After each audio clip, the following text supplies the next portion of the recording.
क्या अपने ही भाई से तुम्हारा अनबन नहीं हो रहा है? क्या अपने ही घर में माँ बाप से तुम्हारे मन में मनमुटाव नहीं चल रहा है? क्या अपने ही किसी दोस्त यार से तुम्हारे मन में विरोध नहीं चल रहा है? अगर चल रहा है तो फिर मेरी भावना की ये पंक्तियां तुम्हारे लिए जीवन में मजाक है, तुम्हारे जीवन पर वो हंसी है, तुम्हारे जीवन का एक उपवास है। ध्यान रखना, दुनिया में वो आदमी कभी भगवान नहीं बन सकता जो ईंट का जवाब पत्थर से देता हो।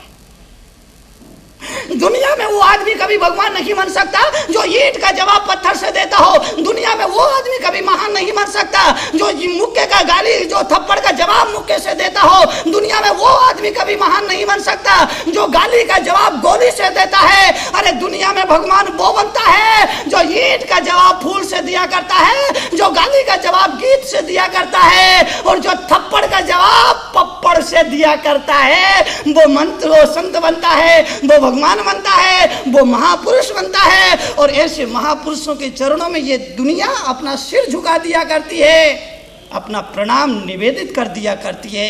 मैं आपसे निवेदन करना चाहता हूं,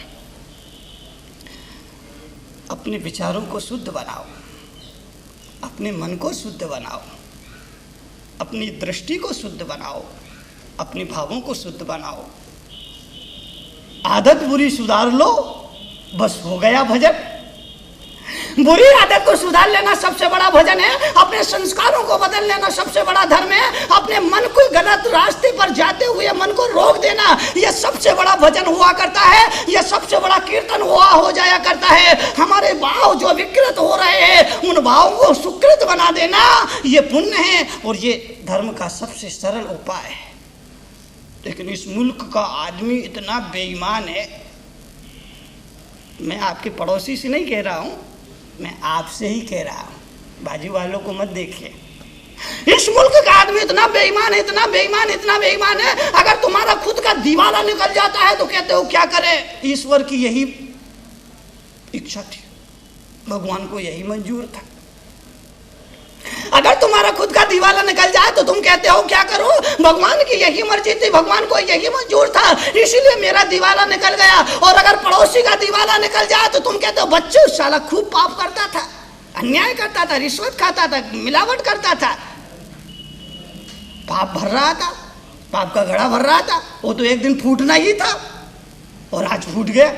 खुद का दीवार निकल जाए तो कहते हो कि भगवान को यही मंजूर था, भगवान की यही मर्जी थी, भगवान की यही इच्छा थी। और अगर पड़ोसी का दीवाला निकल जाता है, पड़ोसी का दीवाला आउट हो जाता है, तो कहते हो कि बच्चों गलत कमाई करता था, वो तो उसका निकलना ही था। तुम्हारा खुद का बच्चा MA पास करके आता है तो तुम कहते हो बाबा इसने तो पास होने के लिए दिन रात एक कर दिया, मेहनत करके पास हुआ है। और पड़ोसी का बच्चा अगर पास हो जाए तो तुम कहते हो हाँ रिश्वत दे करके पास हो गया होगा, खिला दिया होगा, पिला दिया होगा, ऊपर से नीचे से दे दिया होगा, पकड़ा दिया होगा, इसीलिए ये बेटा पास हो गया है। खुद का बच्चा पास मेहनत और श्रम और परिश्रम से हुआ करता है, पड़ोसी का बच्चा पास रिश्वत दे करके हुआ करता है। आदमी के विचारों में जो गिरावट है, उसके देखने का जो गलत नजरिया है, ये नजरिया उसे मिथ्या दृष्टि बना दिया करता है। भगवान महावीर कहते हैं मिथ्या दृष्टि से सम्यक दृष्टि बनो।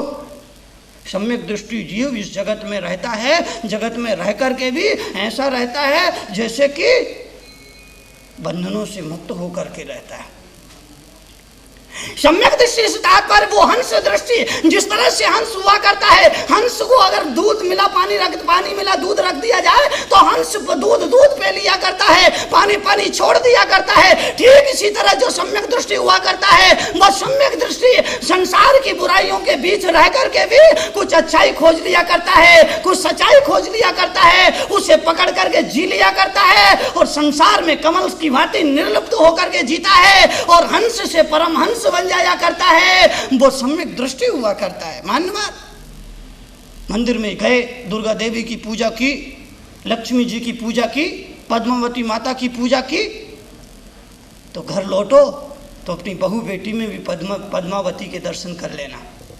घर लौटने के बाद अपनी बहू में, अपनी बेटी में भी पद्मावती के दर्शन होना चाहिए, अपनी बहू में भी लक्ष्मी के दर्शन होना चाहिए, अपनी बहू में भी चक्रेश्वरी या दुर्गा देवी के दर्शन होना चाहिए। अगर पद्मावती की पूजा करने के बाद, अगर लक्ष्मी की पूजा करने के बाद अगर बहू और बेटी में भेद के नजर दिख रहा है तो समझ लेना तुमने किसी देवी की पूजा नहीं की है, किसी चुड़ैल की पूजा की है, किसी राक्षसनी की पूजा की है, तुमने किसी देवी की पूजा नहीं की।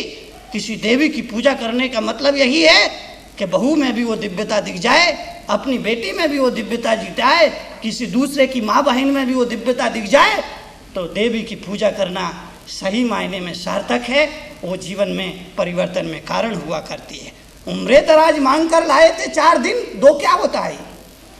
उम्रे दराज मांग कर लाए थे 4 दिन। मैं 4 दिन की बात कर रहा हूँ, मैं 2 दिन की बात नहीं कर रहा हूँ। 4 दिन की आदमी की जिंदगी है और 4 दिन की जिंदगी 2 आरजू में कट जाती है, 2 इंतजार में कट जाती है। और इस तरह आदमी के हाथ में कुछ नहीं रहता है, मुट्ठी बांध करके आता है और हाथ फैला करके चला जाता है। मैं आपसे निवेदन ये करना चाहता हूँ, मुट्ठी बांध करके आए हो तो जाना भी मुट्ठी बांध करके, अपने साथ में पुण्य का वैभव लेकर के जाना, पुण्य की विभूति लेकर के जाना, पुण्य की संपदा लेकर के जाना, भगवान का आशीष लेकर के जाना, संतों का अनुग्रह लेकर के जाना, संतों की अनुकंपा लेकर के जाना। अगर संतों का आशीष तुम्हें मिल गया, भगवान का अनुग्रह तुम्हें मिल गया, तो ये मुट्ठी जहां भी खुलेगी वहां तुम्हारी रक्षा होगी, वहां तुम्हारी शक्ति होगी और वहां तुम्हारे जीवन में प्रकाश होगा, सुख होगा, आनंद होगा, जीवन में तृप्ति होगी, जीवन में अमृत होगा। तो 23 घंटे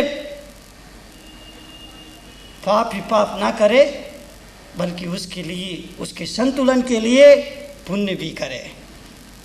तो मैं आपसे यही कहना चाहता हूँ, निवेदन करना चाहता हूँ, जीवन की समृद्धि के लिए 4 दिन का जीवन फिर अंधेरी रात, ये जीवन की कहानी है। 4 दिन की जिंदगी फिर अंधेरी रात हुआ करती है, 2 दिन की जिंदगी फिर अंधेरी रात हुआ करती है और 7 दिन की जिंदगी फिर अंधेरी रात हुआ करती है। तुम्हारा जीवन केवल 7 दिन का है, रवि सोम मंगल बुध गुरु शुक्र शनि। जब भी कोई मरेगा इन 7 दिन के बीच में ही मरेगा, तो 7 दिन से ज़्यादा तुम्हारा जीवन तो नहीं है। इन 7 दिनों के जीवन में ऐसा कर लो कि 7 जन्म सार्थक हो जाए, 7 कर्मों 7 जन्मों की संपदा प्राप्त कर ली जाए। और उस संपदा की प्राप्ति के लिए ये ज़रूरी है आदमी जीवन में ऐसे कर्म करे, ऐसे नेक कर्म करे, ऐसे पुण्य कर्म करे, जिस पुण्य कर्म के करने के बाद आत्मा को संतुष्टि मिलती है। पाप करने के बाद पश्चाताप होता है और पुण्य करने के बाद प्रसन्नता होती है।